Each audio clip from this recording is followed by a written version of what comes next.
conversation. Today we're going to be talking about domestic violence and human trafficking.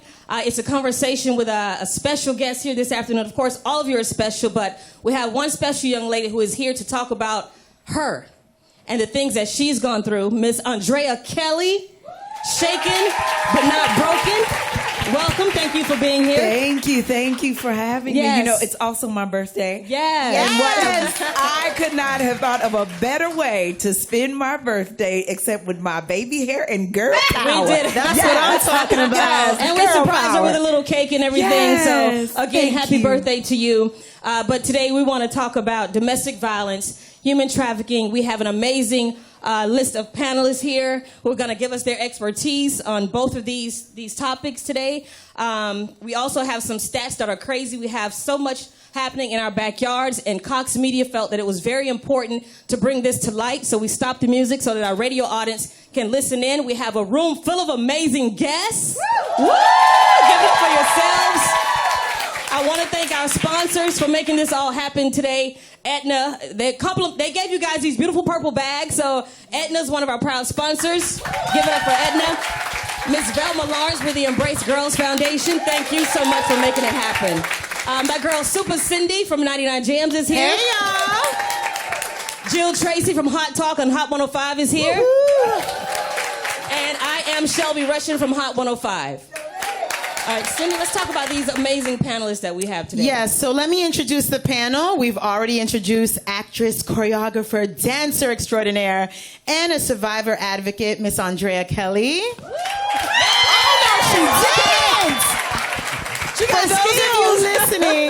For those of you listening, she put her leg behind her head, basically. Right. Show off. No, just kidding.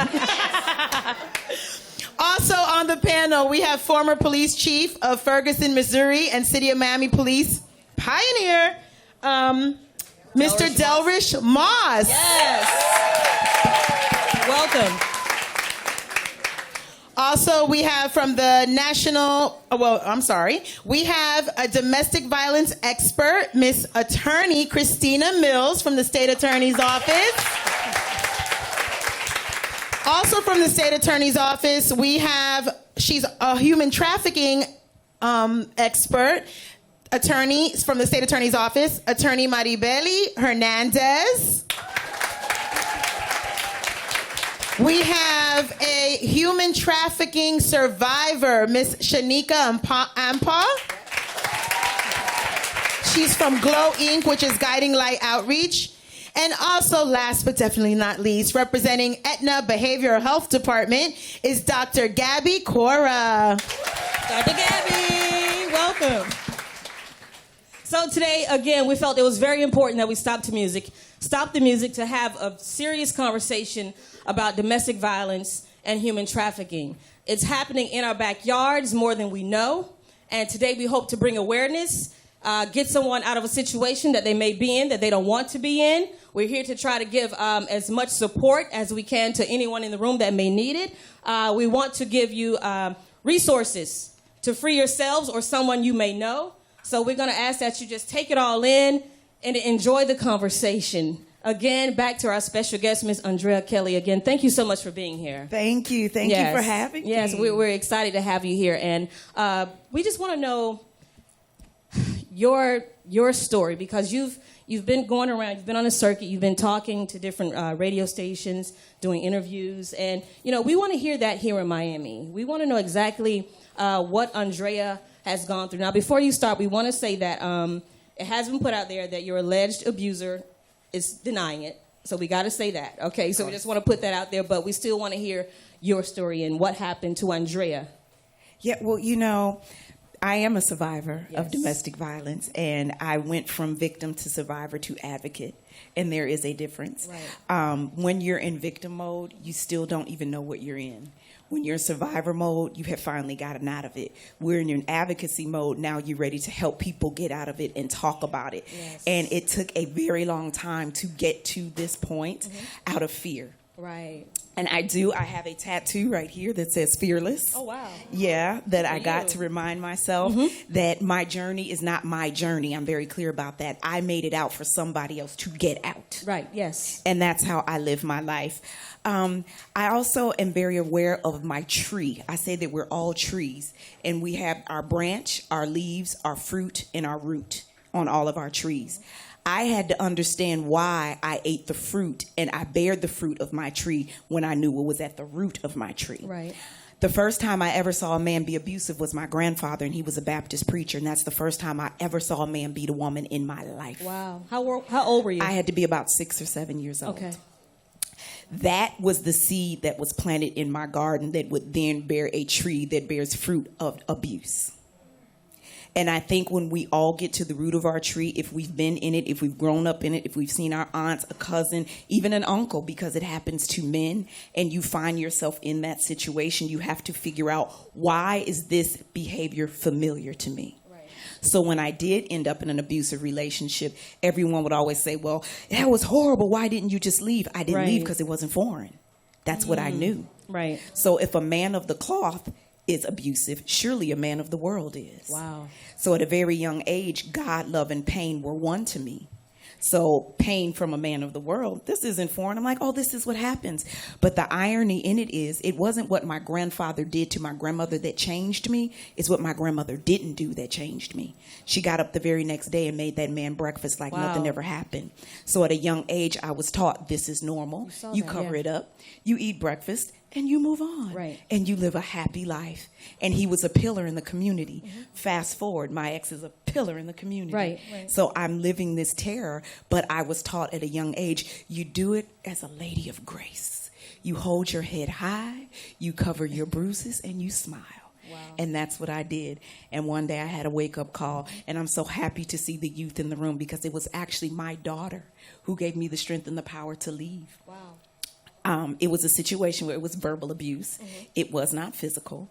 And even my daughter knew it was wrong, because she said, Daddy, why are you being mean to my mom? Why are you talking to her like that? And instantly a light bulb went off for me. How old was she at the time? 6 years. Oh, wow. old. The same age you were when you saw abuse from your grandfather. Yes. Wow. So her sitting there, I said to myself, now, if you stay and she ends up with a man like this and you tell her to leave, guess what she's going to say? But why would I? You stayed with my dad all those years. The second thing that came to me was, what if she doesn't make it out? What if she ends up in a casket? Because all women don't get out. Right. And I thought to myself, Drea, never be her why. Never let her come back and say, but why didn't you leave? Right. Why did you stay that long? Why did you let him do that? Right. I always thought, be her why not? Your mom left? Well, why wouldn't she? He was abusive. Right. I always wanted to be there why not? And I thought, having 2 daughters and a son, am I going to let them grow up in a household where my son thinks this is how you treat a woman? Right. And who am I to be the hypocrite mother to tell him all the things not to do, but I'm the living example of what we're in. Right. Wow. Well, good for you. So that's my story. Good for you. And we're glad you're here, and we're glad you got out when you did. Yeah, thank you. Yes, yes. I wanted to ask you, Andrea, in your opinion, what are the signs, what are the early signs of an abuser? You know, and here's the thing. We tell everybody the signs and symptoms of a cold. We say, well, you know, you're getting a cold if your throat starts to tingle, you get a burn, you get a fever. We even know when to tell people a hurricane's coming. But the one thing we're never taught is, when is the storm of life coming? How do I know when I'm in an abusive relationship? Well, the problem is, many of us don't even know the difference between concern and control. Right. We think it's the same. Exactly. From a little girl, we have been taught, oh, little Johnny pulled your hair. What's the first thing we say? Oh, he did it because he likes you. Mm-hmm. He kicks me in gym. He just doesn't know how to say that he likes you. That's why he does that. That's true. I never thought about that. So as a little girl, we're being taught that love equals pain. Love is violent. And we're taught to adjust and adapt. We're not taught, go tell the principal. We're taught, well, just be nice to him. No. Even as a young woman, we don't know the difference between concern and control because we're told, well, a good man doesn't want you spending all your time with your friends.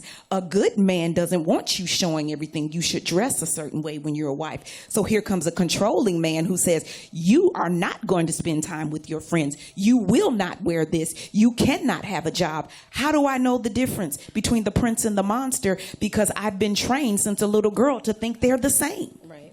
I don't know the difference. Right. So one of the signs that I would say that is a telltale sign is if you're around someone who was an extrovert that becomes an introvert all of a sudden. Mm-hmm.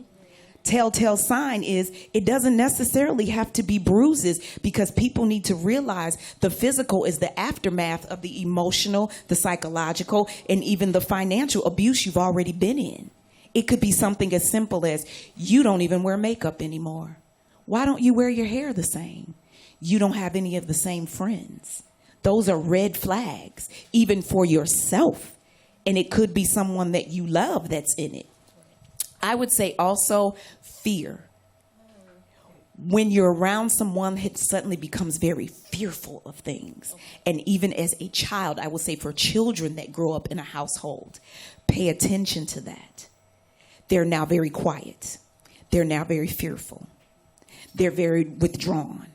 It's the same in children. And I don't think that people understand even children growing up in it. It has the same effects on them. But sometimes I think that it's worse for children growing up in it because they cannot defend themselves whatsoever. The option to leave is not there for them. Right. So now you feel trapped. Yeah. And, you know, I've seen the opposite with when you say they don't defend themselves or they can't. I was in college with a young lady who grew up in a home of domestic violence, and she was abusive to her boyfriend. Yes. I mean, she would beat him, and I'd never seen that. So I'm like, hello? You shouldn't be doing that. It wasn't right, but he put up with it, and it was just all new to me.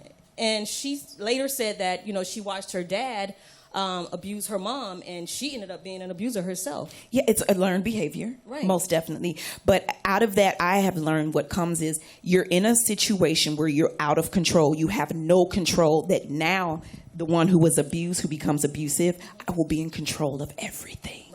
Because I was once in a position where I felt I had no control. So now everything around me I will have, because I will never be in that helpless, hopeless place again, which is very dangerous and very scary. Yeah. I would also say for people that are in it and are afraid to get out of it, do it afraid. What do you mean by that, by do it afraid? Do it afraid. As you're packing your bag to leave, put fear on your back and go. Because a lot of us think, I have to be courageous first. Right. Let me build up the courage to leave. That might be the time that you never get out. Let fear lead you. Let fear be the reminder of why I never want to stay another day. Right. Let fear be the catalyst to push you to say, I don't want my children to grow up in this.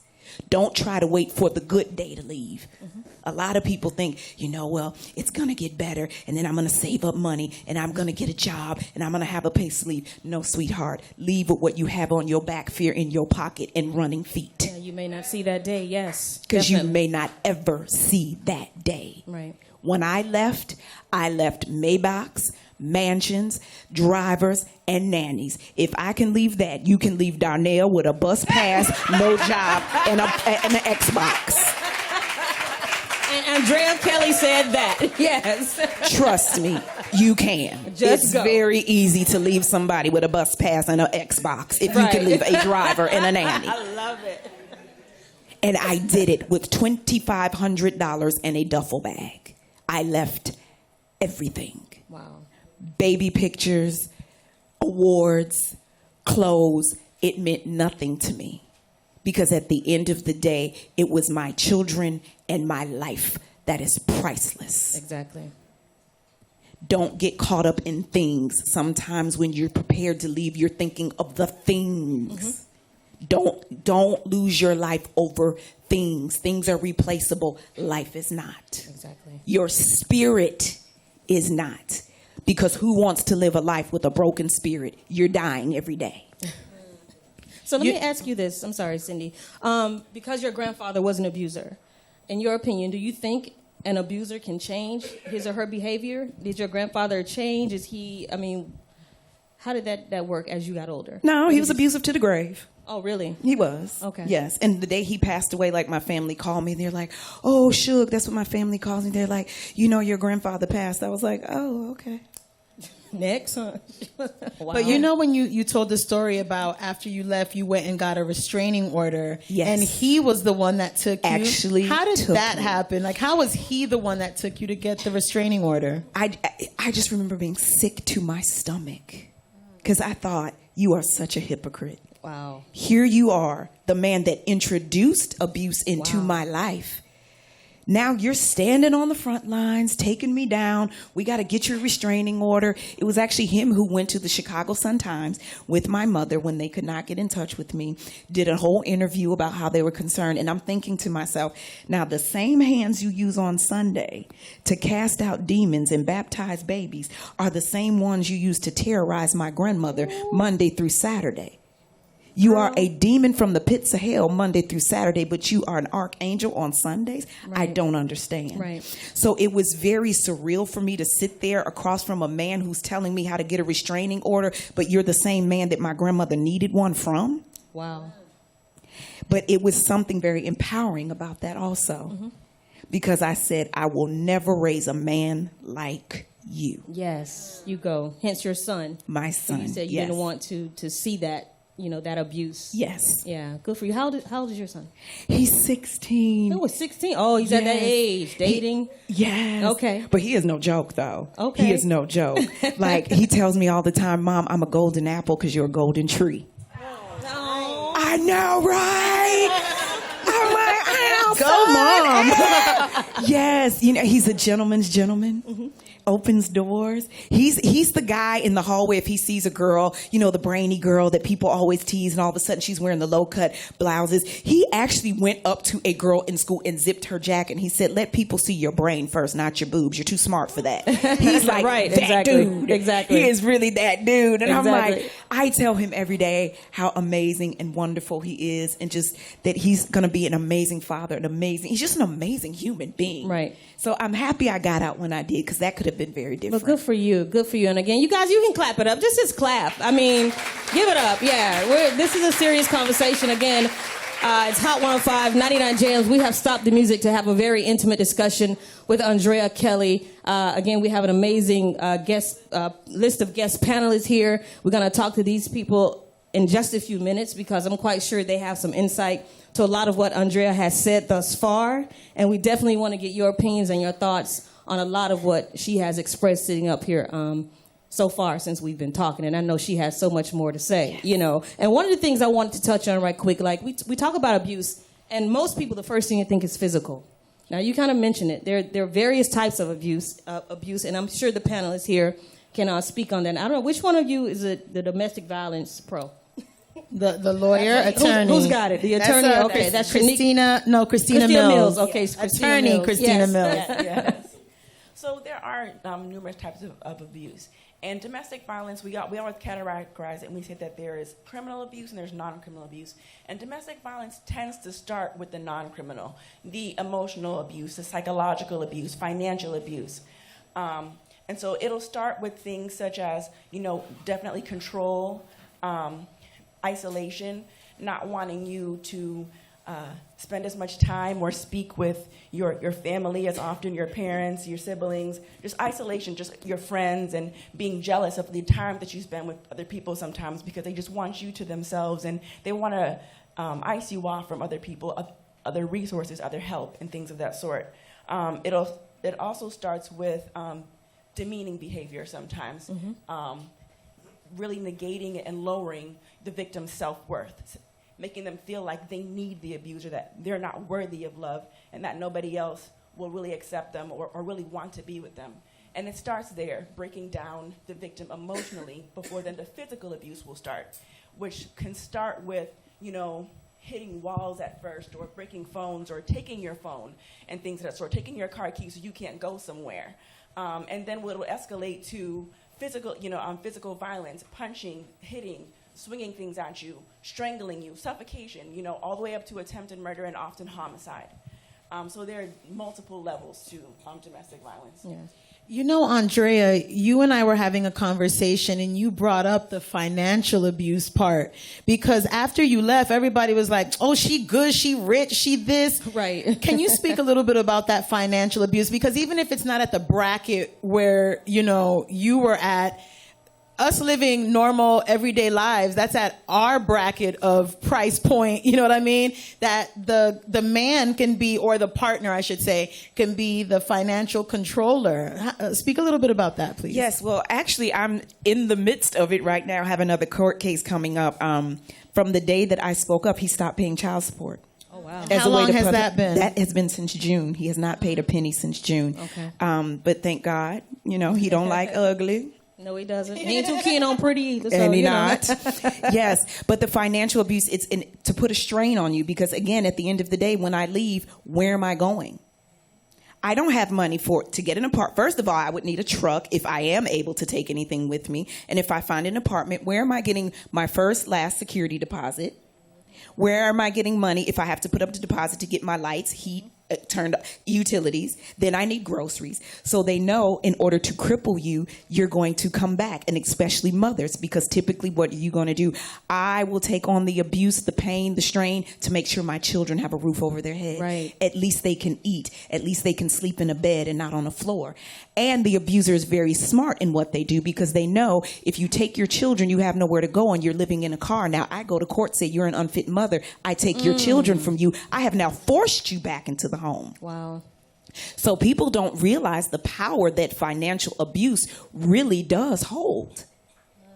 I think it's far worse to me, especially when children are involved, because at that point, the mom now has to make a choice, and she knows when I come back, there's going to be a lesson that he wants to teach me for leaving in the first place. Right. So know when you go back, I'm not coming to balloons and cakes and welcome home music. No, he's going to remind you why you need me, right, why you have to be here. You can't do anything without me. So it's very difficult. But I would say for myself, when I left with that $2,500 in that duffel bag, that was the best $2,500 I've ever had in my life because it came with freedom. It came with being away and knowing. And it really put me in a position where it was just me and God. Right. Because I take responsibility. And again, this is how I took my power back. I don't know about everyone else. At some point, I made my abuser my God. It became to a place where he was no longer somebody I wanted in my life. I needed in my life. And no other human being should be anything you need in your life because they then become your God. Right. Because then you are, all of your supplies and needs are being met by him. It was him who had the house. It was him who had the money. It was him who supplied everything for us. I had to get away from that and realize even with this $2,500, God is going to make a way for me and these children. So I'm just speaking to somebody's spirit. I don't know who it is who needed to hear that, but just know that you're going to be okay. But you take your power back when you do two things. Realize when you've now made abuser your God, and also taking responsibility for your part in it. I had to do that. Did I deserve anything that happened to me? Absolutely not. But am I fully responsible for how long I allowed it to happen? Yes. So taking your power back doesn't mean exposing your abuser, doesn't mean going out on this rampage and getting revenge and wanting to hurt them because they hurt you. No, your power comes back because you know you had it all along. Right. You just let somebody else use it. Wow. That's when you become powerful. That's when you become strong. And that's when you stand up on your own 2 feet and you say, you know what? I don't care if I got to get 3 EBT cards. I don't care if I have to stay in a Motel 6, 7, 8, 9, 10, and 11. I'm going to do what I have to do because I will never let you feel like I need you. Good job. Good job. And I think that's where a lot of women, it's really difficult to do that, you know. So it takes a lot of going back and leaving again and going back before they realize that they do have the power. So what we're going to do right now is take a break. We're going to take care of some business. But again, we have stopped the music here. Hot 105, 99 Jams. We're having an intimate conversation with Andrea Kelly, Shaken But Not Broken. We're discussing domestic violence and human trafficking. And today it's all about bringing awareness. And hopefully if you're out there in our radio audience and you're listening, you have gotten something from this thus far. We still have a long way to go, and we're going to continue the discussion right after this. It's Hot 105 and 99 Jams. Woo!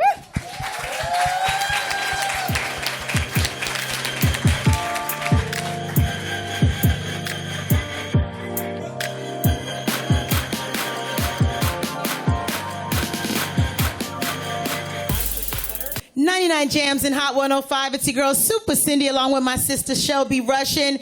And we're stopping the music to have an intimate conversation with Andrea Kelly about domestic violence and human trafficking. Yes! Shaken but not broken. We have also a panel with us, and we're bringing awareness because a lot of these things are happening to either you, listening right now, or someone you know or even love. Right. And it's all brought to you by Aetna and Embrace. So let's have this conversation. I'm going to bring my attention to Dr. Gabby from Aetna. And I wanted to know, like, when we get into a relationship, it's such a honeymoon. I wish it could always stay there forever, but it doesn't. What is the transition from the honeymoon to the nightmare? So nobody would go into a relationship if people were not treating you well, would you? Right. Like if the first thing that they did was, dismiss you or not treat you as a princess or as a great person, it's like, why would you even go there with that person, right? Exactly. So initially, there's a lot of this good feeling that you may share with one another. And it's very important for you to always look into that feeling. If everything's going well, you should both be bringing in pretty much a 50-50 into the relationship, right? Because you're doing the best you can and you expect the other person to do the best and bring the best of them as well. However, when you start to see some of these flags, you see that there is a shift. So there could be some of the demeaning, like, I do this better than you, so let me do it. That's part of that control. Or you don't need to take care of this. Or why are you dressing this way? Now you're with me. So you cannot go out with your friends, but I can go out with my friends. Right. Okay? So it stops feeling good to you too. You stop feeling good about going back and forth in this relationship. And then that starts to, there are going to be more days that you don't feel good than the ones where you do feel great. And part of the problem is there is still this love-hate relationship here as well. So it's not like this person will mistreat you all the time. That is why it can be so confusing. Because at times, someone who is an abuser may bend over backwards to help you out too. So you can, you wonder, how could this monster hurt me today, but tomorrow they're going to be the greatest person toward me? And that can be very confusing. And that is part of another flag that you need to, to think about. Am I doubting myself?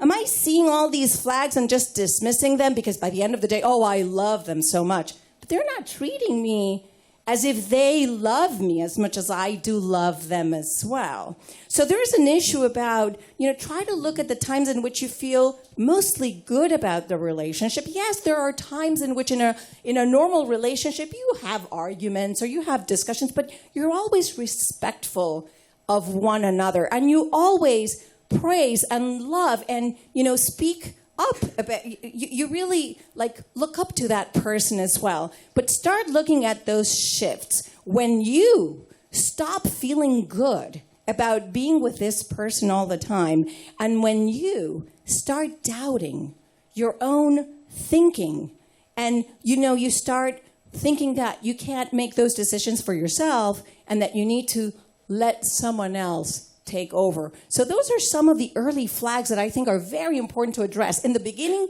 everything is beautiful and everything seems wonderful, and they may be putting you on a pedestal. And as flattering as it can be to feel like the most important person in the world, there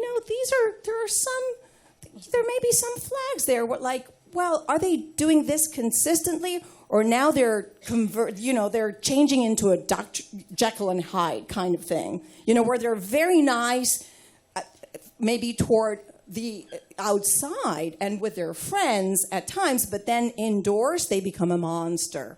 So start looking at some of those things. And I agree, it's so difficult to leave when you think that you need more courage or that you're going to feel more secure or safe about yourself, or you need to have everything set up before you leave. It is so difficult to get to that point that it's more about making the decision that, you know what, everybody deserves to be loved. True. Nobody deserves to be abused. Exactly. Okay? Dr. Gabby, I wanted to ask you, you just said right now that they'll do things that are mean, and then one day they like rescue you out of the gutter that you're in. Why do they do that? Is it to like say, no, I'm a good guy or a good girl? Like, why do they do that? I think one of the toughest things to understand is that it's not like they really hate you all the time. They may love you too, but there's something off about the way they love and the way they hate. So they are over controlling with this, but I think that that's part of the confusing part, and that's one of the reasons why most people stay. He loves me. He told me that if I leave him, he's going to hurt himself. Or he's going to hurt someone within my family. But that would be easier for us to realize, well, now I really worry about a family member. And oftentimes that becomes an issue too. When our family members or friends interfere to try to protect us, now they can be the victims as well. But I think one of the most difficult parts is when they say, honey, don't leave me or I'll hurt myself. And there's many people who stay in the relationship because that's a way in which they're controlling as well. So the problem is, in their own intensity, it's not like they just hate you. They may love you too. That's what's confusing. But it's not about them. If other folks mistreat us, it's really not about them. It's about us realizing, I need to love myself. I don't need to put up with this. Awesome. Now, you know what? I want to speak to former police chief Doris Moss. I mean, as a police chief, I'm quite sure you've seen a lot of domestic violence situations. Is there one particular thing that you saw more of? Say, for instance, I'm thinking maybe more women who file a complaint, or even men, and don't show up to court. Like, did you deal with a lot of that? I think what we dealt with mostly was, one, we don't get in when it's early. I mean, when the abuse, you start to go down that abuse train, it's not physical, and so the police aren't usually called during that time. And most of the time when you get a call, it's not the person who's a victim of the crime. It's actually a friend or someone else calling for them. And one of the things that always happens is you find yourself as the police officer trying to investigate this, actually fighting against the victim. Right. Because the victim often, you know, is married to that relationship, right, and is dependent upon that relationship. And so oftentimes they don't want to prosecute. They don't want to, they don't want to cooperate with you. And in some cases, you know, as a police officer, it's been my experience when I've gone in and ended up in a fight with a guy, the next thing you know, she's on my back. Right. Oh, my goodness. Fighting me also. And right, so, you know, it's very difficult from a police perspective, because oftentimes who notices this way before the police ever become involved are friends, family members, people like that. And oftentimes the victim does not want the assistance of the police, or at least not long term. And so right, that becomes very, very difficult. And that's one of the reasons they did so much changing in the law in terms of police officers going to houses and finding the primary aggressor and having to make an arrest and all those things. Because oftentimes you're fighting against the victim. Right. So somebody has to go, right? If you're called out, somebody's got to leave the house. If we come there and we find that there's, you know, physical evidence of abuse, there's physical evidence that someone has been struck or one of those things, someone's going. Okay. All right. Andrea, let me ask you this. Going back to what Dr. Gabby just said about the honeymoon phase and things start to change. At how far were you into your relationship or your marriage when you kind of saw, like, wait a minute, this is, you know, or did it hit you? I would say there's no timetable. There's nothing that any woman who's ever been in an abusive relationship could go, oh, I remember that day. Because I often say it's like chopping down a tree. Okay. It's not one swing of the axe that weakens the trunk. It's several swings of the axe. So by the time you get to the physical, you have been through the emotional. And again, being a woman, when you're raised, you don't know the difference.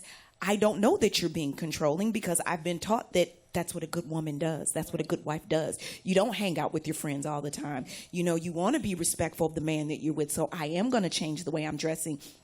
How many times have we been told, you're a mother now? You shouldn't wear that. So now you get a controlling man telling you, you're a mother now. You better not wear that. I don't know the difference. So it's very difficult to know when when that shift was, or how to put your hands on, okay, this is when it was emotional, this is when it was physical. But what you do know is that small, still voice in you that goes, this doesn't feel good. I don't know exactly what it is, but it doesn't feel good. And I think that if we go with that first, it will alleviate years of the emotional, years of the psychological, years. But again, it has to start with, and I'm so happy to see the youth here, what we teach them. Stop teaching them that little boys kick you and pull your hair because they like you. Right.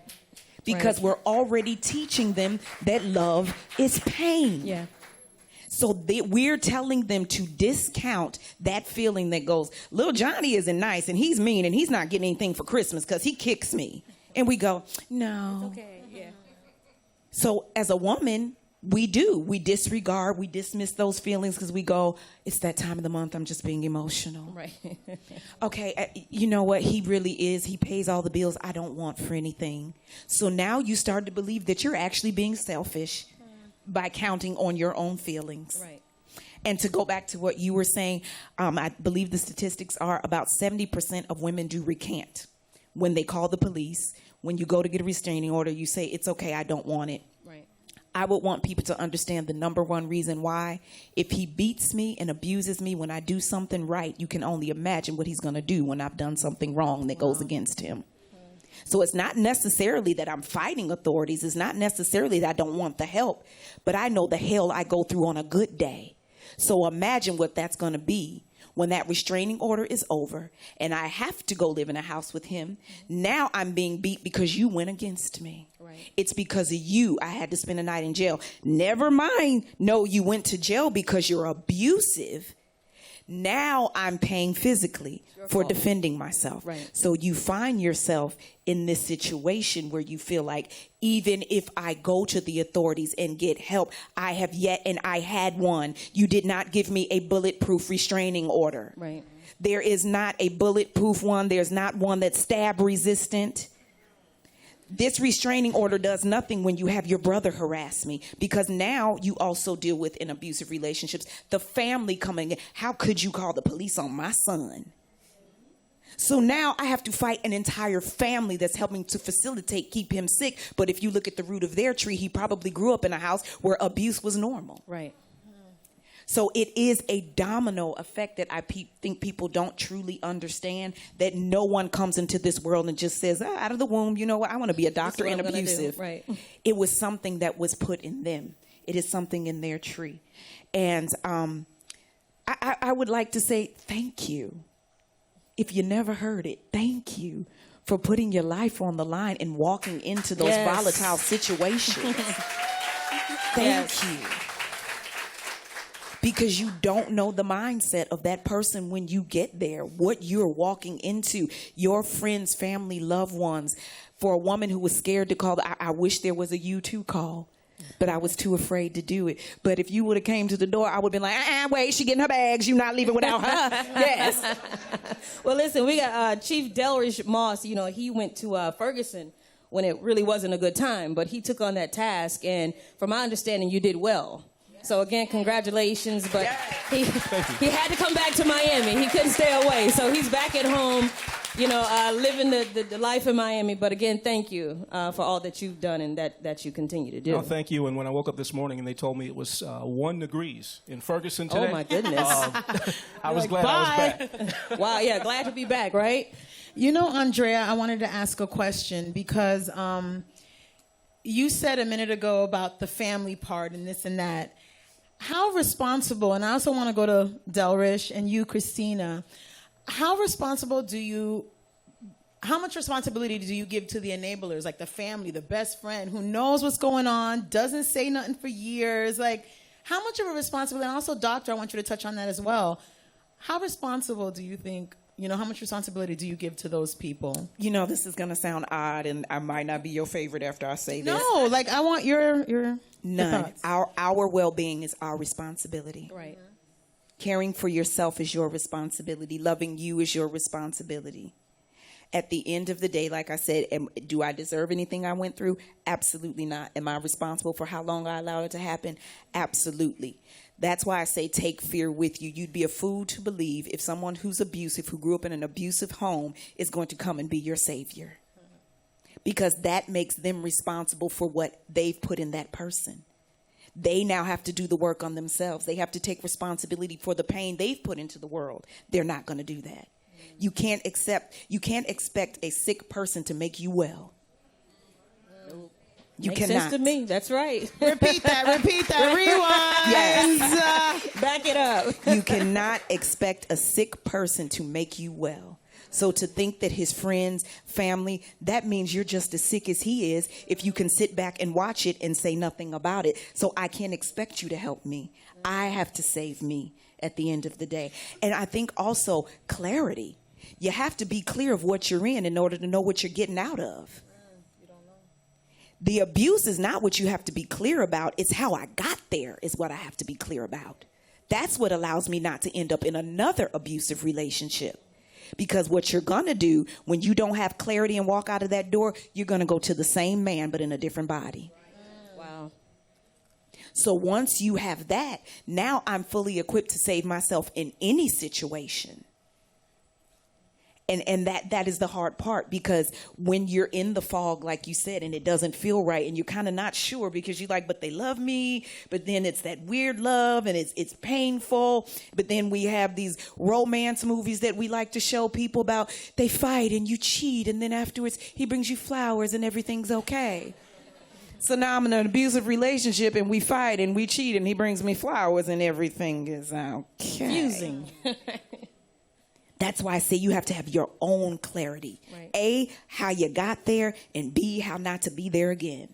That's the only way you get saved. Right. You know what, doctor? I'm listening to everything Andrea's saying. How do we get clarity? Like, if we're all confused and jumbled up in our brains, help us. And what can also be confusing is what this person does to you behind closed doors is very different from what he or she shows to the outside world. So some of their family members may be as confused as you are. Some of them may know and may have been desensitized to all this because they grew up in a similar situation. But other people may go like, you're talking about someone that I don't even know. It's like my brother would never do that. Or, anybody within the family, like you're talking about an alien to them. So that is something important to consider as well. So these two things are very important when you're going into a relationship. If you have a friendship with someone, it doesn't even have to be an amorous relationship, but if you have a friend, you want to have good feelings toward your friend most of the time.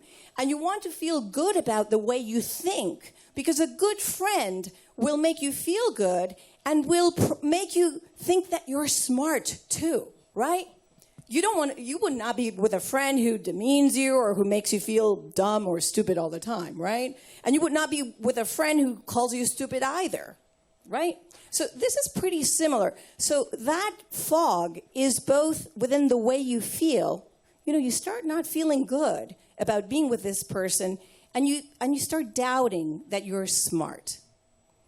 And when you realize the third component, which is that you really deserve to be loved and to be respected by everybody around you, then it is easier to say, you know what, I'm okay.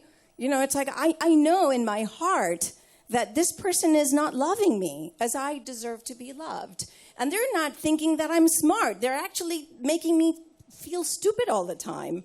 And then they're trying to control me to be someone that I'm not. And that's just not me. I want to be myself, and I want to be set free.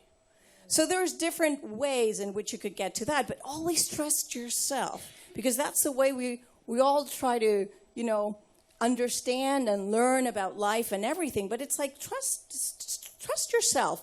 Right. Sometimes it's true, parents can become controlling of their kids, if they want them to do homework or if they want them to dress a certain way. But in general, when you do feel this with a parent who wants to protect you, you still feel good that they're trying to protect you because they love you. In this other situation, you don't feel like they're trying to protect you because they love you. It feels more like you're more of a slave to whatever it is that they want you to do, and you start losing sight of who you truly are in terms of your heart and in terms of your head. Right. So, Andrea, going back to family, because Dr. Gabby mentioned and Delrish mentioned family getting involved, that type thing. Was there ever a time that you went to your family or they tried to get involved? Yes, actually, my family with Mary Mitchell, Chicago Sun-Times, they actually went and looked for me. Because it was to the point where he would change my cell phone numbers. I had no contact with the outside world, no more of the friends and family that I used to have, contact with. So they were very concerned. But again, it is that mind game that they play with you. It's almost like the brainwashing of making you feel, you have to think, in my situation, this is a man in a position of money and power. So to be told that, your friends and family only come around because you're rich now. You're the one who made it out of the hood. They're jealous. So the things that they use against you, and to speak with what you're saying to yourself, well, no, that doesn't sound right. But everything that they're presenting to you with this bow looks right. It doesn't feel right, but it looks right. It doesn't feel right, but it sounds right. It doesn't feel right, but once you're in it, like I said, the swinging of the axe, to get the trunk weak enough, all he has to do is blow it over. It doesn't take that much work, because I've gotten your self-esteem so low. I've gotten you to the place where you do doubt yourself so much. I've gotten you to the place where you even question things that are actually good for you when it comes to me. Because what my abuser would do when I would question things about his past, he would turn it on me and say, now you're judging me because I came from an abusive household. Wow. So now the guilt comes in, because you're thinking, well, I would never want to judge somebody because I knew what my grandfather did to my grandmother. Now I feel horribly for even bringing up your past, which then gave him a pass to go, I know her soft spot. Now, you know what? And that reminds me of something that I heard you say about a month ago, and we'll get into that. We're going to take a break, and when we come back, I'm going to ask you about that. Gosh, Shelby, come on, man. You got to wait for it. But again, it's Hot 105, 99 Jams. We have stopped the music today to have an intimate conversation about domestic violence and human trafficking with special guest Andrea Kelly, Shaken but Not Broken. We'll be right back. It's Hot 105 and 99 Jams. And we are back. Welcome back again. It's Hot 105, 99 Jams. Shelby Russian, Super Cindy, Jill Tracy from Hot Talk on Hot 105. We are here because we have stopped the music again to have an intimate conversation about domestic violence with special guest Andrea Kelly, the ex-wife of R. Kelly, shaken but not broken. Honey, Let me tell you, she is on fire. Like, her spirit is absolutely amazing. Again, we have an amazing guest of panelists here this afternoon with us. We have former police chief Delrish Moss. We have Dr. Gabby from Aetna here. We have, let me get it right, Christina Mills from the State Attorney's Office. And we have some amazing people in the audience who we're going to definitely talk to and get their perspective. And they're going to share some of their stories when it comes to domestic violence and human trafficking. So before we took the break, Andrea, I wanted to ask you something about something I heard you say. There was a time when your abuser would get upset and you would diffuse or attempt to diffuse a situation by simply taking the blame, saying, okay, yeah, I did it, just to get him back to that happy space. Like, what was that like? You know, you're in the space and it's almost like crash and burn. You see it's about to happen, so you try to do everything that you can to defuse it. So you'll take responsibility. You'll apologize. Sometimes I apologize for stuff I didn't even know what I was apologizing for. I'm like, if he needs to hear I'm sorry, then I'll just say I'm sorry. I don't even know what I'm apologizing for. Because you always want to get him back to that guy you fell in love with. You want to get him back to that charming man who bought stuff for you before you even asked for it. You want to get back to the person who you had inside jokes with. Like you were saying that you never go on the first date and they say, order what you want, and when you're done, I'm going to punch you. Right. That never happens. Right. They're charming. They're funny.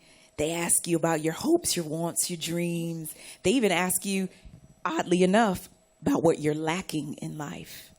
Because they have a God complex. Because when I find out where you're lacking, if it's the love of your father, I'll portray a father figure in your life. If it's physical, I will be that loving physical person in your life. If it's emotional, if your dad or mom never told you I loved you, I'm going to be that person that tells you I love you every day. Because then I get you off balance. And then you don't know the difference between I'm not charming, I'm cunning. So we're sitting across from what we're being introduced as the charming him, but it's really the cunning him getting you into the web. And now you feel safe and secure. And I've told him all my hopes, my wants, my dreams, the parts where I'm broken. And they actually use that as arsenal.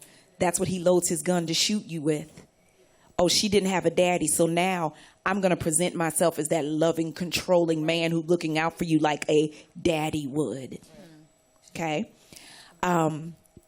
So I would want to get him back to, and oddly, it was not my father, it was my grandfather, because I have an amazing dad. When I say that's my dog, right? That's my dad, that's my dude, like we are 98 and 2. Right. And I thank God for that because I had a point of reference. I had the polar opposite of what my grandfather was, and my dad often told me, your grandfather taught me 2 things, everything about a man that I want to be and everything about a man I will never be. Right. Yes. So I had something to look to as the years were going on, and I was seeing more of my grandfather in my ex. I heard more of my father in my head and felt him in my heart. And that is the man that I called when I left. Right. I said, Daddy, I can't do it. He said, where are you? I will walk. Wow. I will come and get you. That's right. And it was because of that. And again, all that time, I had to figure out, you really are just trying to get this man to be what he's not. Mm-hmm. And I think a lot of victims do that. We just try to get you back to that nice guy. But what we have to realize, the nice guy doesn't exist. Mm-hmm. Right. The nice guy is the cover for the monster that he is, period. And we get so caught up in, well, no, he's sweet. Well, no, he remembers my birthday. Good. I need to remember your birthday because I want you to forget every other day of the year that I'm beating you. And that's the reality. Dr. Gabby? Yeah, if I may go into that, which is very interesting. So imagine you're in this hostage situation. You know, this person is hammering you, and did you do this? Did you do this? Did you do... The best thing you can do is admit to it so that you can safely get out of that and survive another day.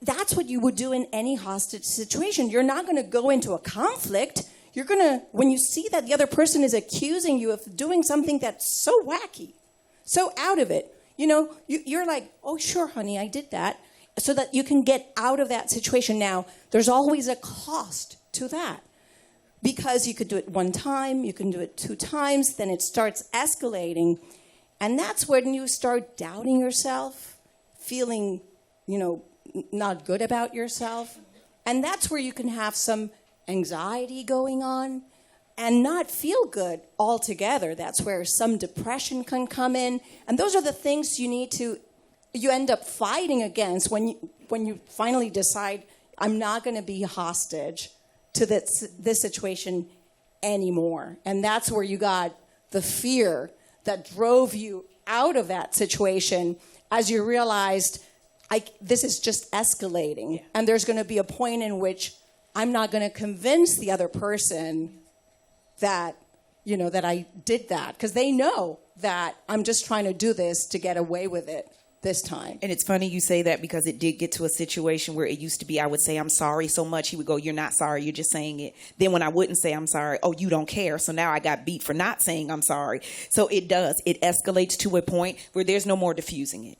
Wow. There's no more. Wow. Dr. Gabby, I have a question. Like, once someone puts their hands on you in a relationship, can they change? Like, can we go get help and go to therapy? Does it stop? Or can I say no? I just want to say no, because from okay, what I've Dr. heard, Shelby. Listen, from what I've heard, I mean, we're gonna let Dr. Gabby answer, but from what I've heard and seen, I just don't think it's possible. Like, what are your thoughts, Dr. Gabby? You can only change if you really want to change, and if you're willing to work on making that change happen. However, if someone says, honey, I really want to change, I'm going to work on this, but they do not agree to anybody coming in to help them out, and they still want to do it their own old way that has not been working out, then that is not really having someone who really wants to change. And what I've seen people trying to work on this and agreeing to that outside help, they really become very vulnerable. So it's not coming from that macho man saying, I own it, I have all the power in the world. It's realizing that I do need help, I do want to change. You should all go somewhere else to be safe. I'll work on this on my own because I realize this is my path, and it's not my trying to control or manipulate you so that you will stay with me thinking that I'm going to change. So is it possible? If people really want to work on it, I would give people the benefit of the doubt, but those parameters have to be there. And again, I would say be very cautious of the words they use. I want to change for me. Anytime someone says, I want to change for you, you're being manipulated. Wow. Because they don't even feel like they need help. They feel like, I'm going to do this to appease you so that you can see I'm really not this bad guy, that it's really you and your past you're dealing with. But I'll go for you. The first time someone tells you they're doing something for you, run.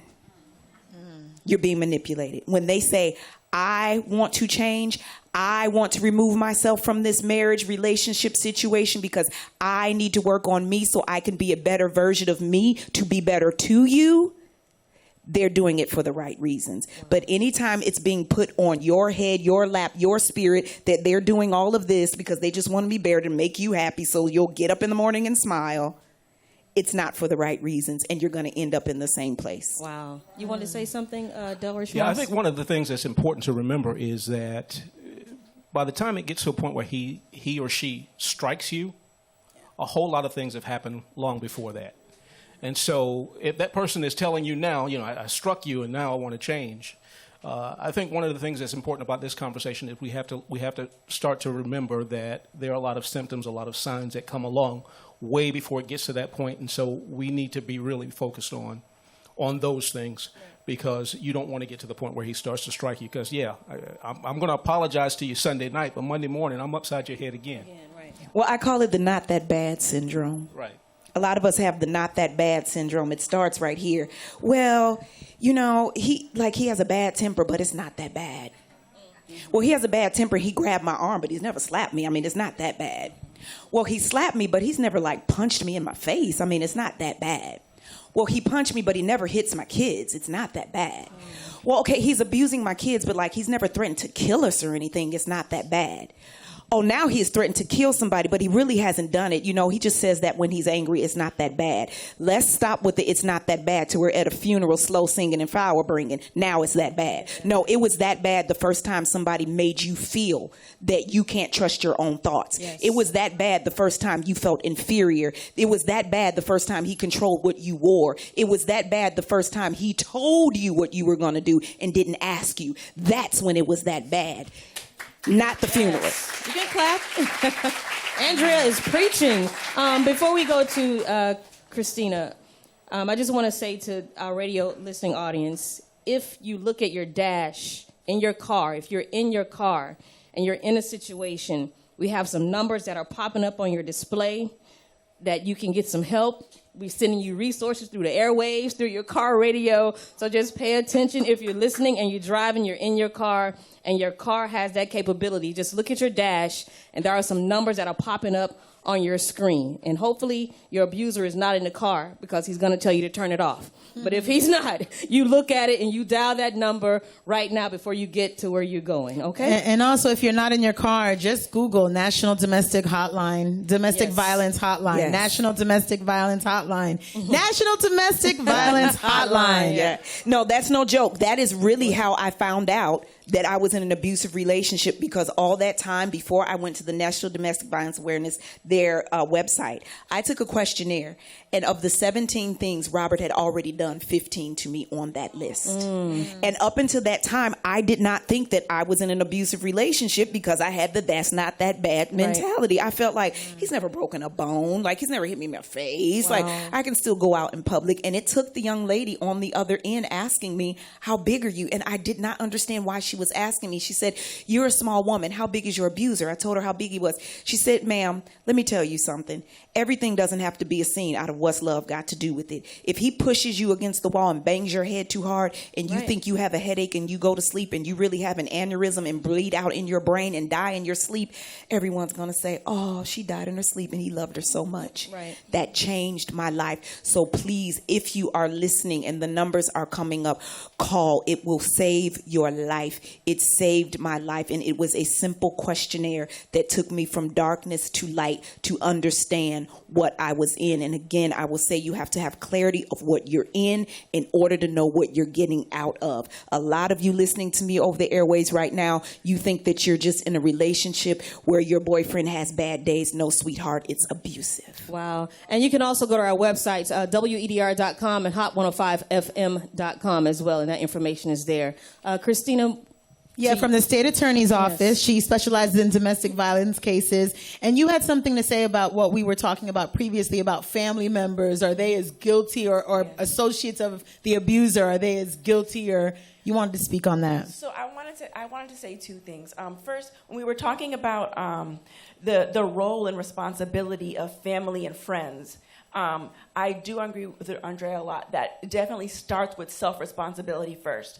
And self-accountability as well for, your actions, your staying in that relationship and your, not readiness or failure to get out of that situation. But at the same time as well, from the perspective of a prosecutor, one of the things that we often find very frustrating is when we get to trial day a lot of times, or even really any hearing in court, there's two sides of the courtroom. You have the side that the defendant and defense counsel sits on, and you have the other side where the victim sits on. And 9 times out of 10, the defendant's side, the seats in the gallery behind the defendant is stacked with family members. There's his mom, his dad, his new girlfriend, his cousin, his uncle, Everybody is there. And on the victim side, there's nobody. The victim is there alone.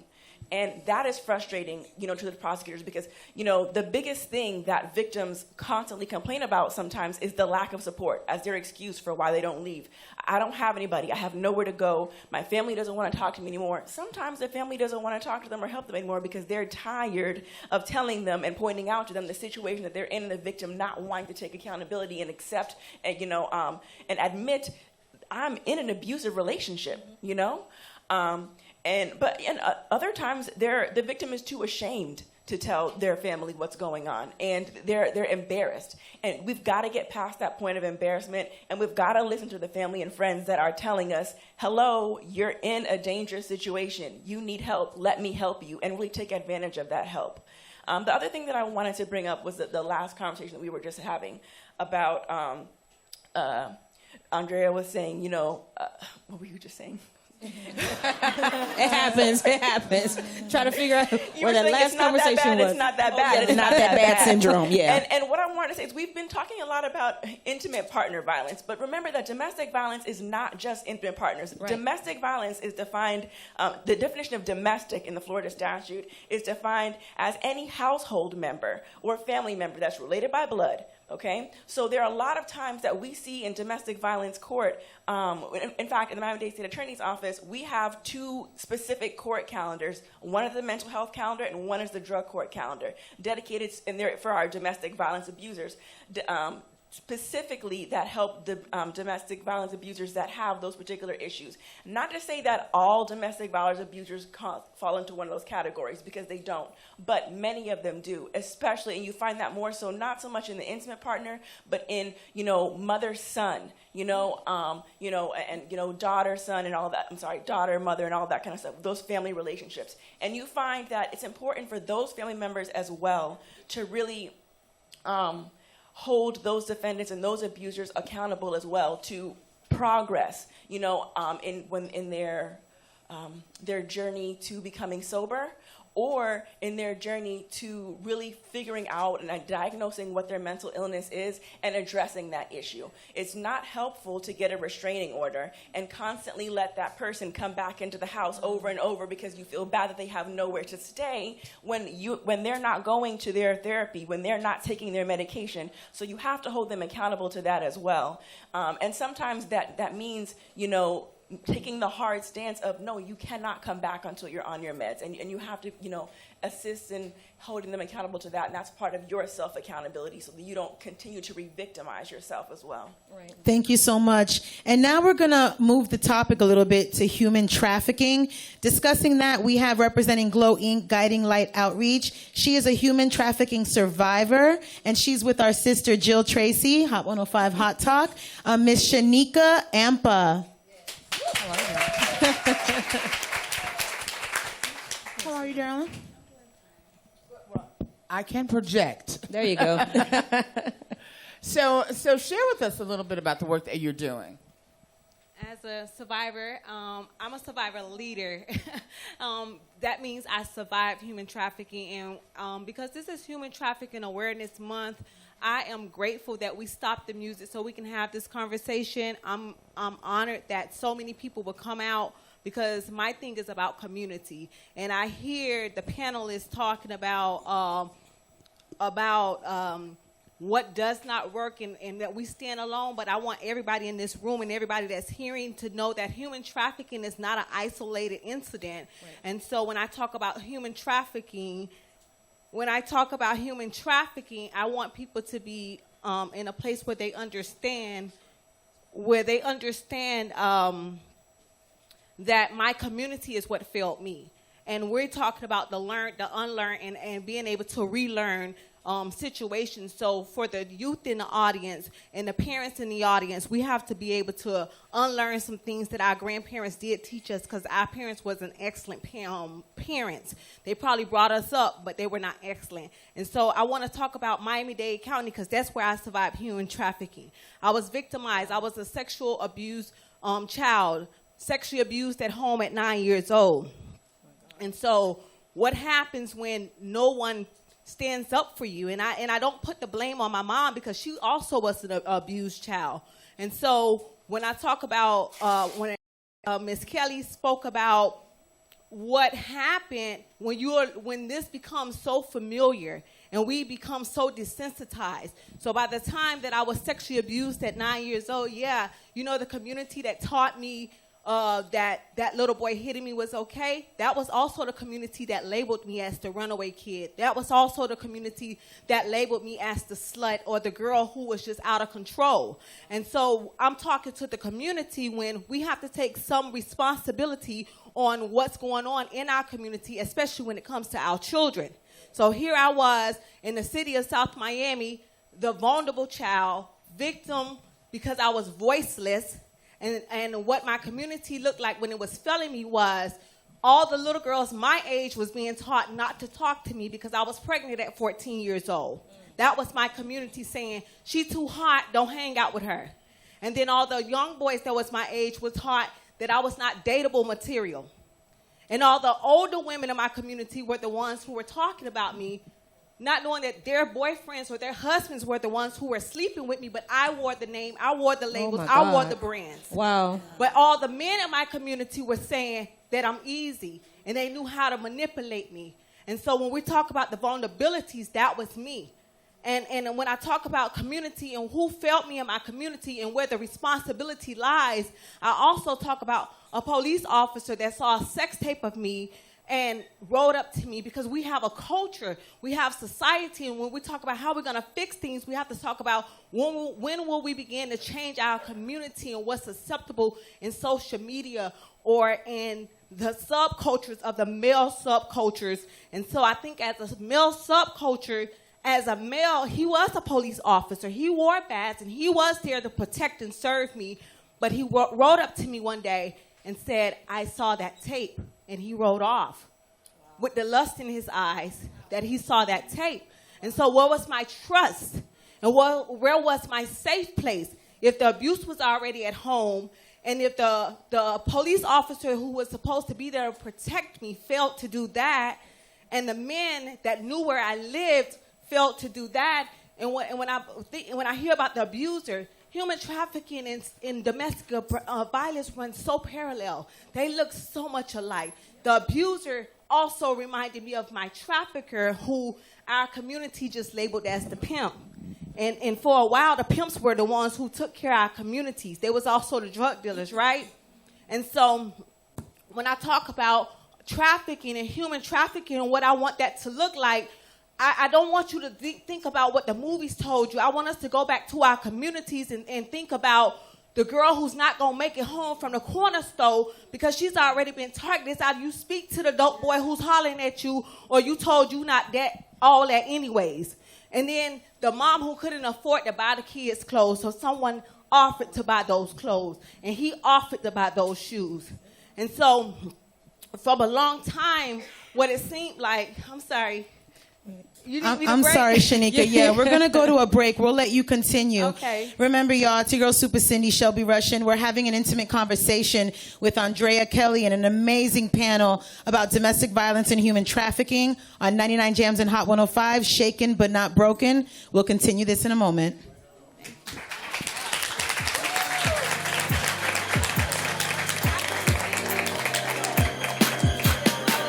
And we're back. Hot 105, 99 Jams.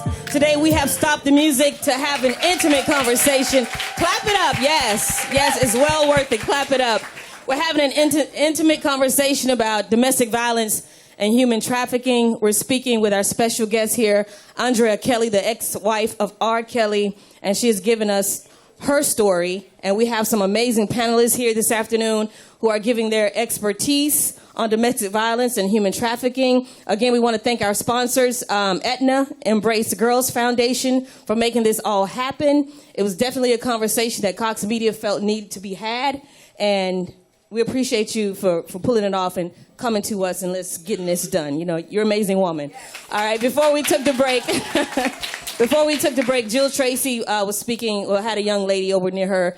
Yes, Shanika Ampa. She's a human trafficking survivor from Guiding Light Outreach, Glow Inc. Yes. So, Shanika, you were sharing, and you wanted to share how you offer resources to young ladies in your community. I think can I finish where I was at? Yes. Okay, I'm so sorry. I wanted to make sure, because Ms. Andrea said she holds the person responsible and not the community.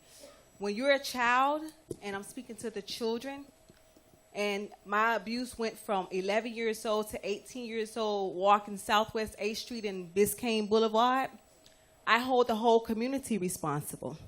I hold the teacher that didn't think that I met the DCF requirements because I was in all honor classes and came from a well-rounded family that never called when I missed school. I hold that person responsible.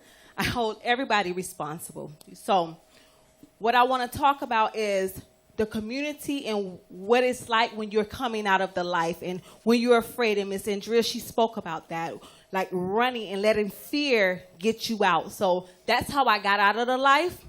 I got out of the life because I ran. And when you don't know that this is not normal, when you don't know that this many men having this much sex with you is not normal because the sex was already destroyed in your house. Someone in my household had sex with me, so what was good sex? Men paying for sex wasn't really that bad because a family member had sex with me, right? And so I stayed in that for that long, being prostituted for that long, for 7 years. But to get out, I had to run out too. And I throw this back to the community. When the survivors are coming out, what do they come out to? They need to come out to the support of a community, a whole community, with all the resources there, with all the education. Today I am a nurse. Today I can stand before you as a nurse. Today I can stand before you. I have my children. I have 7 children that has never gone to the system. I can stand before you today as a survivor advocate. I work at the University of Miami as a survivor advocate. I work at Project Gold, which is a part of Christie House, as a survivor mentor, where I'm mentoring young girls that's coming out of human trafficking, which means at 38, and I'm mentoring girls to 18 years old and younger, that we failed to fight human trafficking in a period of 20 years. And so I ask you, would it take another 20 years? Because that's going to include my grandchildren. And so a part of Guiding Light Outreach is just that. I'm just a lighthouse, and hoping that people and other victims and survivors can see my light, and they can come and ask for the help and understand that they can get out too. And then I partner with other organizations and provide them with the resources that's already there in their communities. And I'm honored because that'll let me understand how I'm partnered with Glory House and Christie's House and the state attorney's office. Because when people see my story or hear my story and they're calling me through Facebook and they want advice, I can point them in the right direction of the other services. So I thank you. Take this serious.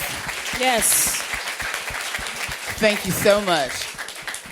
I wanted really quickly to let Maribeli Hernandez, she's from the state attorney's office and specializes in the human trafficking department. Speak real briefly, I'm sorry, but speak briefly about your department and how human trafficking is in the Dade County. Absolutely, and I think Shanika said an important thing.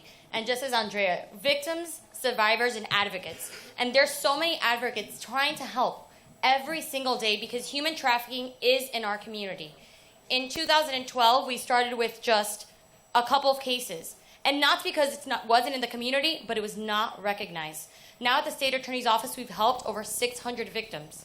The youngest, 12 years old. And that's not unusual. 13, 14, 15, 16. And when we were talking, we were discussing these ideas that are put in our head.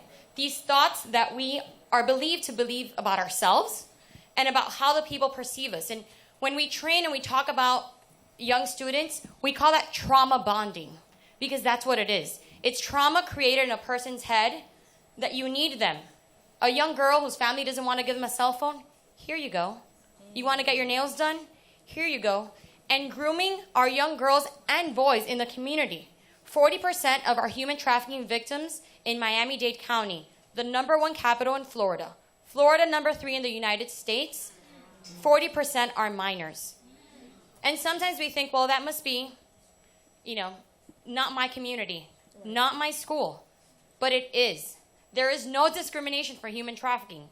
It goes down from Pinecrest to Aventura, Sunny Isles, all the way to Kendall. It is in our community, and we need to be aware because sometimes we need to help our children feel that responsibility, that fear, and that they could run away with it. Not run to the pimp and not run to that human trafficker because that's what pimps are. Right.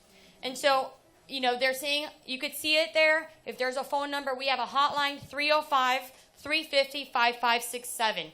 If you think someone in your schools, for the youth that's here, if you think that a child in your child's school is a victim, you see them with things that their family may not be able to give them, call, speak out. There are people to help everyone in this community, and it's amazing to have these victims that are now survivors and advocates helping, and there are many advocates in the community. So are these victims coming from our schools? Are they hanging out? Like, where are they finding these young girls? In our community. I mean, the community's broad. I mean, we at a park. What is going on?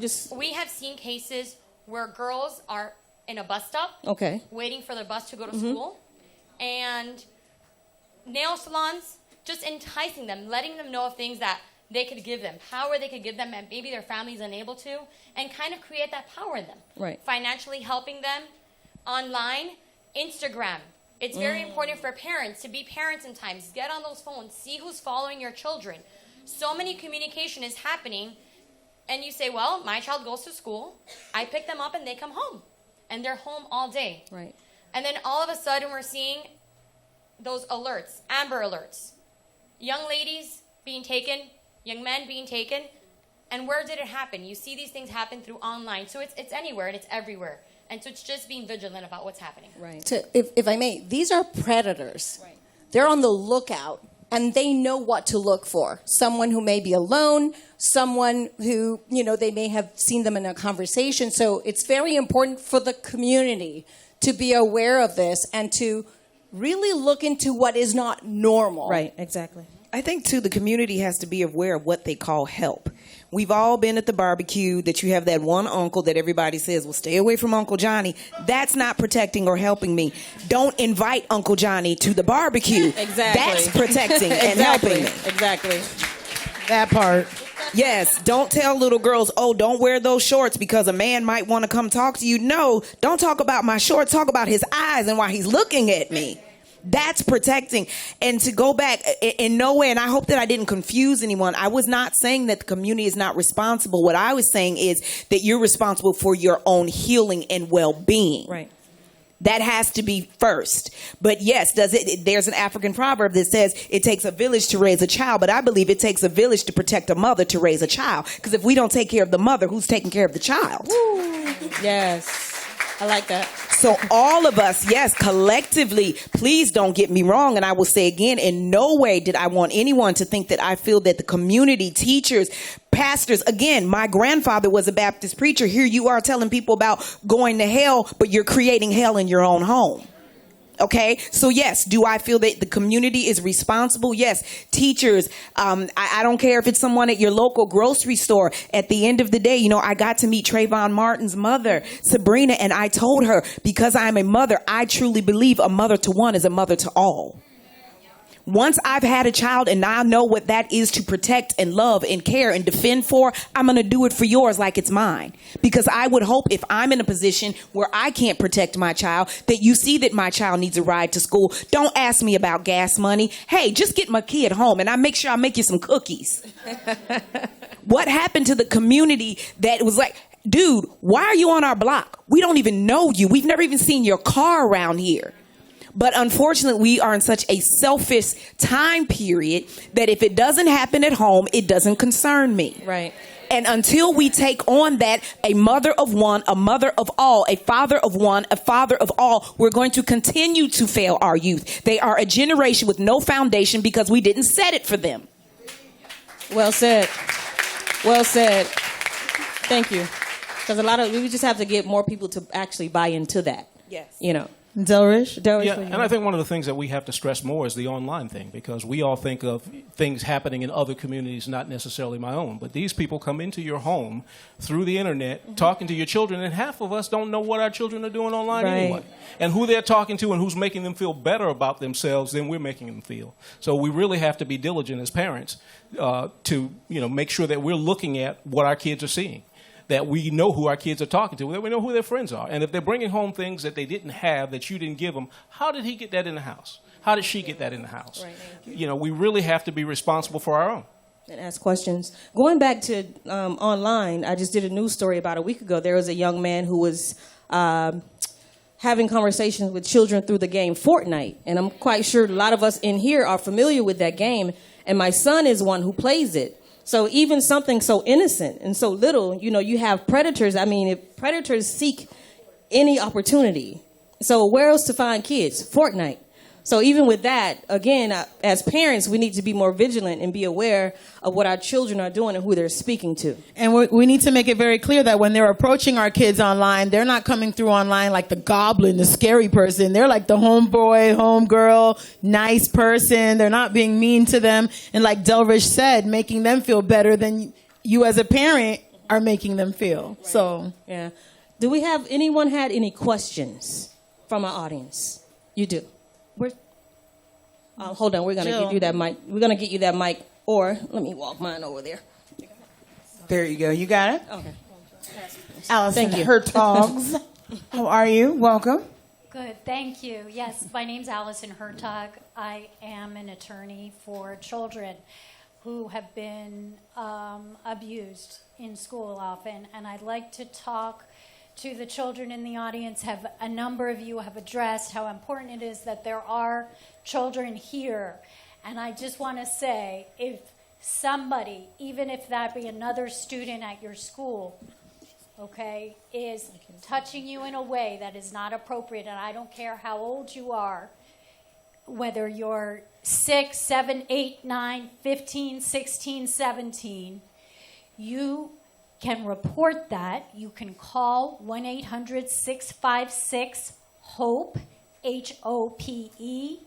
You should also go to your teachers, go to your school administrators, say you want to write a report in writing that somebody has touched you or abused you in a way that you are not comfortable with. And you make sure you put that in writing and you get a copy of it. Do not underestimate what power you have. I have a client who is in a high school in Miami-Dade County who was unfortunately abused by a number of boys. And you may have seen it in the news, and her mother had the strength to not take, when no one believed her, when the school police didn't believe her, when the state attorney's office didn't believe her, when nobody would help this child, this mother persevered. She contacted the mayor, she contacted everyone she could think of, and the news, the local news, covered the story, and that's what got her help. So there is hope. Do not give up. Thank you so much, Allison. Thank you. All right, and can I just say to the youth in this room, to piggyback off what you're saying, if you feel like you're not supported, look around this room. You have support. Yes. Every person in this room supports you. And like I said, if it's something you're uncomfortable with and you would like to go to the side and speak to me or anyone on the panel, we are here for you. So know that you are ahead of the game. Just by you being here today, your steps were ordained by God. You're here for a purpose and a reason. So if you are sitting in the audience and you feel like you're alone in this, look at the team that you have walking out of here that you didn't have when you walked through these doors, and know that we all stand in the gap for you. There's nothing that you should ever be ashamed of. And like we said, in that backpack, I know you got a math book, your cell phone, your baby hairbrush, and fear. Take it with you, and we got you. Yeah. And I wanted to ask the panelists, what about the kids that aren't in this room and are listening to us? Where do they go for help if they don't want to go through the parents, or they want to go a separate route? Because what if the parent is the one doing it? Like, where do children go for help? Lots of places that you can go. You can, as the attorney that was just speaking just mentioned, you can speak to a pastor at your church, talk to a teacher at school or a counselor at school. You can call the police yourself. You can come to the state attorney's office, find a mentor, a family member, anybody else, find any adult. And as the attorney that was just speaking before, don't stop. Just because the first person doesn't believe you or doesn't want to help you, if you know that something is going wrong, go to the next adult and find somebody. But your school teachers and counselors are mandatory reporters, so even if you go to them, they have to report to the authorities or to DCF. So you know that you can always at least go to someone in your school if you have no one else to go to. Okay. And the school nurse. Okay. Yes, school nurse. Any last words? Delrish, you have any last words for? No, I think one of the things that is a cure for anything is awareness, and so it's commendable that we're having this forum so that Yes. people get to hear, because somewhere out there someone has heard something that we said and it's going to save someone's life, and so that's always important. But people in this room, it's also important to share what you heard here today so that other people know, and they know that there are resources for them, they know there's help for them, they know that there's a better day. And so I think it's important that we as a community do what we need to do to let other people know what they don't. Thank you. Dr. Gabby? Trust what you feel, trust what you think, and help other people as well. Realize that alone you may feel powerless, but together you have a ton of power. Yeah, I would say just know that there's no expiration date on your story and no time limit on your healing. Don't let anybody force you to tell you, well, you should have said this 20 years ago when it happened. You should have said this 5 days ago. Don't ever let anybody tell you that. I had to wait and tell my story as long as I did, and people asked me, and I said, well, how could I be power for the powerless when I don't even know my own power? How can I be a voice for the voiceless when I haven't even found my own voice? So once you get to that point and you know that you have found your power in your voice, that's when you speak. Don't let anybody dictate that for you. And secondly, I would just like to say thank you for even allowing us to have this forum to stop and talk about this. Clap it up, yes. Yes. Thank you. for just having the responsibility. Like at the end of the day, it's all fun and games, as they say, till somebody gets hurt. I'm sorry. There's no reason that we should care about whether Kim and Kanye are having a 10th baby or not. And we're not talking about saving our youth. So thank you. Right. All right. Any last words from the state attorney's office? Maribeli? Absolutely. It's never too late for anyone. It's never too late to create awareness. When we're talking school resource officers, the state attorney's office is making sure we are training the community to know, to have signs, to even have signs where I know hospitals right now are creating hidden messages, because if that victim is there with her pimp, we want to make sure that our nurses, our doctors, and everyone's aware. This is a community project and a team project. It's never too late, and sometimes that fear is necessary, and the first time might be too difficult. That bag doesn't want to carry itself, but absolutely, Andrea, as you said, it's you grab that bag, you go, and the community's here to help, and we just need to be aware. I would just say, know your worth, know your value, be aware of the resources, utilize them, your family, your support system, and make a plan and just get out. If that's what you have to do, then make a plan and get out. Okay. Well, that's our panelists. Last words. I just want to speak to everyone in the sound of my voice to just know that. Oh, don't do it. It's okay. That whether if you're in the public eye or in nobody's eye, you are loved, and God created you, and God loves you, and you're strong. And don't let anyone tell you otherwise to make you believe that you don't love you, that you're not loved. Right. Because if you love yourself, you will figure a way to get out. And I love that you said, let fear get you out. Right. Take it with you. So that's my last word. Wow. I don't even know what to say after that, Cindy. You gave me the tears and everything, but just know that you have support and there are resources. Again, you can get phone numbers and information from our websites, hot105fm.com, WEDR.com, dial 211. And again, if you're in your car and your car has the capability, look at your dash. There are numbers being filtered through there. So the resources are there. We're here to help. You can even call. I'm on every day, 2 to 7. Cindy's the same situation. Dial the request line number. People call that number every day. I mean, just talk to someone. We're definitely here to help you. Hopefully today, this discussion brought some awareness to many who may have been missing out on some things. Hopefully we gave someone some insight to get help. We gave someone the strength to try to move forward or to get out of a situation that they may not want to be in. And if we've touched one person within the sound of our voices, I think our job is done. Okay? Yes. Thank you for listening, everyone. We love you. Again, thank you so much. Hot 105, 99 Jam, stopping the music for an intimate conversation on domestic violence and human trafficking with Andrea Kelly, shaken but not broken. Thank you so much for being here. Thank you so much, Andrea. Thank you.